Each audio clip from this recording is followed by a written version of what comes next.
Hello மக்களே, இந்த வாரமெல்லாம் பரபரப்பாக நடந்து கொண்டிருக்கக்கூடிய த மாஸ்க் அப்படிங்கிற ஒரு டாஸ்க்குடைய ரிசல்ட் வந்திருக்கு. யார் தெரியுமா வெற்றியாளர்? நம்மளுடைய கமருதீன் அவர்கள் தான். ஸோ அது எப்படி நடந்துச்சு அப்படிங்கிறத பற்றி தான் இந்த வீடியோவில் முழுசாக பார்க்கலாம். ஸோ இந்த வீடியோக்கு போகிறதுக்கு முன்னாடி நம்மளோட சேனலை சப்ஸ்கிரைப் பண்ணாங்க, சப்ஸ்கிரைப் பண்ணிக்கோங்க. லைக்கை போட்டு வீடியோ பாருங்கள். வாங்க இந்த வீடியோக்குள்ள போகலாம். இந்த டாஸ்க் ஒரு தரமான ஒரு டாஸ்க்கு. ஆனால் இவங்க பயங்கர ரஃபாக விளையாடுறதுனால, எப்பா இதுக்கப்புறம்லாம் இவ்வளோ ரஃபாகலாம் நீங்கள் கேம் விளையாடுறீங்க அப்படின்னா அது வேலைக்கே ஆகாது அப்படின்றதுனால பிக் பாஸ் அவர்களே கூட்டு இதுக்கு இவ்வளோ வைலண்ட்லாம் காட்ட வேண்டிய அவசியம் இல்லை, கொஞ்சம் கம்மியான வைலண்ட்டோடு விளையாடுங்கடா அப்படிங்கிற மாதிரி டிஃபெண்ட் பண்ணுங்கள், அதுவும் பிடிக்கக்கூடாது, இப்படி விளையாடணும் அப்படி விளையாடணும் அப்படின்னு சொல்லிட்டு அவரும் சொல்லி விட்டாப்புல. அதுக்கேற்ற மாதிரி நேற்றுக்கெல்லாம் விளையாடிட்டு இருந்தாங்க. அப்படி விளையாடியே நேற்று ஏகப்பட்ட பஞ்சாயத்து நடந்துச்சு. ஸோ அதெல்லாம் தாண்டி சபரிநாதன் அவர்கள் எப்படா எவிக்ட் ஆகி வெளியே போவார் அப்படின்னு சொல்லி இந்த சூப்பர் டீலக்ஸ் ஹவுஸார், குறிப்பாக விஜய் பார்வதி, அதுக்கப்புறம் வினோத், இவங்கெல்லாம் பயங்கர ஆவலோட வெயிட் பண்ணிட்டு இருந்தாங்க. இன்னொரு பக்கம் பார்வதி எவிக்ட் பண்ணிட்டு வினோத்தை எவிக்ட் பண்ணிட்டு இவங்க செம்மையாக ஃபன் பண்ணிட்டு இருந்தாங்க. அது அவங்களால தாங்கிக்கவே முடியல. ஸோ அதை தொடர்ந்து பார்த்தீங்க அப்படின்னா அடுத்தடுத்த ரவுண்டுகள் நடக்க ஆரம்பிக்குது.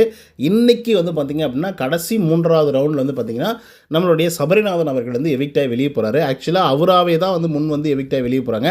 எனக்கு அந்த நாமினேஷன் ப்ரீ பாஸ் வேறடா, நீங்கள் வேணால் வச்சுக்கோங்கடா அப்படின்ற மாதிரி பெருந்தன்மையாக மனுஷன் இருப்பாப்பில்ல இல்லையா.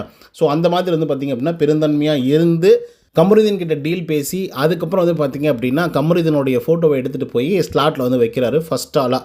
ரெண்டாவதாக பார்த்தீங்க அப்படின்னா கொரியன் பாய் இருக்காப்புல இல்லையா துஷார், அவருடைய ஃபோட்டோவை கொண்டு போய் கமருதீன் அவர்கள் வைக்கிறாங்க. ஆக்சுவலாக இந்த இடத்துல யோசிச்சு பாருங்கள், கமருதீன் யோசிச்சிருந்தாரு அப்படின்னா துஷாருடைய ஃபோட்டோ உள்ளர வச்சிருக்க வேண்டிய அவசியமாகவே இருந்திருக்காது. இன்னொரு பக்கம் பார்த்தீங்கன்னா சபரிநாதன் இருக்காரு, அவர் ஒரு வேளை யோசிச்சிருந்தார் அப்படின்னா கமருதீனோட ஃபோட்டோவை வச்சிருக்க வேண்டிய அவசியமே இல்லை. ஸோ ஆனாலும் இவங்க 2 பேருமே பாரபட்சம் இல்லாமல் பார்த்து விளையாடினாங்க. ஏன்னா அவங்க பிக் பாஸ் ஹவுஸில் இருக்காங்க. யாராவது ஒரு ஆளுக்கு நாமினேஷன் ப்ரீ பாஸ் கிடைச்சா சந்தோஷம் தான் அப்படிங்கிறதுல உறுதியாக இருந்தாங்க. பட் எனக்கு என்ன அப்படின்னு பார்த்தீங்கன்னா துஷாருக்கு ஏன் விட்டு கொடுக்கணும் அப்படிங்கிற ஒரு மனநிலை இவங்களுக்கு வந்துச்சுன்னு எனக்கு தெரியல. ரீசன் என்ன அப்படின்னு பார்த்தீங்கன்னா ஆல்ரெடி இந்த வாரத்தோட கேப்டன் அந்த ஆள் ஆல்ரெடி அவருக்கு ஒவ்வொரு வாரமும் டைரெக்டாக கேப்டன் பதவியில் இருக்கிறதுக்கான ஒரு வாய்ப்புகள், அதாவது அந்த கேப்டன் போட்டியில் டைரெக்டாக பங்கு கொள்ளலாம் அப்படிங்கிற ஒரு ஆப்ஷன் அவருக்கு இருக்குது. ஸோ அப்படி இருக்கும்போது இவருக்கு எதுக்கு நாமினேஷன் ப்ரீ பாஸ் அப்படின்னு சொல்லி எனக்கு தெரியல. ஆனால் மேபி அவர் பயங்கரமாக எஃபெக்டிவாக இருந்திருக்கலாம், எஃபெக்ட் போட்டிருக்கலாம்.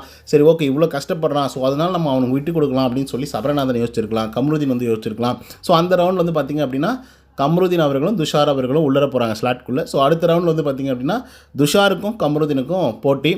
ஒரே ஒரு ஸ்லாட் மட்டும் தான். அந்த ஸ்லாட்டில் யார் வைக்கிறாங்களோ, யாருடைய ஃபோட்டோ அது உள்ளர இருக்குதோ அவங்க தான் பார்த்திங்கன்னா வெற்றியாளர். ஸோ அது பார்த்திங்க அப்படின்னா பிக் பாஸ் அவர்கள் சொல்லிட்டாரு. ஸோ கடைசி ஆட்டம் அப்படிங்கிறதுனால அவங்களுடைய ஃபோட்டோஸை கூட எடுத்துக்கலாம் அப்படிங்கிற மாதிரி சொல்கிறாங்க. ஸோ நீங்கள் நல்லா பார்த்தீங்க அப்படின்னா பஸர் அடித்த உடனே ரொம்ப வேகமாக முன்னாடி வர்றது பார்த்திங்கன்னா நம்மளுடைய கமருதீன் அவர்கள் தான்.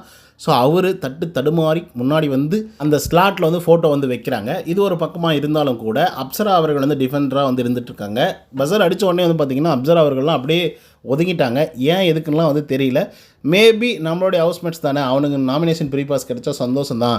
ஏன்னா துஷாருக்கு கேப்டன் பதவி இருக்கு இல்லையா. ஸோ அதனால் இவனுக்கு விட்டு கொடுத்துடலாம் அப்படின்னு கூட யோசிச்சிருக்கலாம். ஸோ அதனாலே என்னமோ தெரியல கமருதீன் அவர்கள் வெற்றி பெற்றிருக்காங்க. ஸோ இதை பற்றின உங்களோட கருத்துக்கள் என்ன அப்படிங்கிறத கமெண்ட்ஸில் சொல்லுங்கள். இந்த வீடியோ உங்களுக்கு பிடிச்சிருந்தா லைக் அண்ட் சப்ஸ்கிரைப் பண்ண மறந்துடாதீங்க. இன்னொரு தவணை சந்திக்கிறேன். Bye from Uday. நன்றி, வணக்கம்.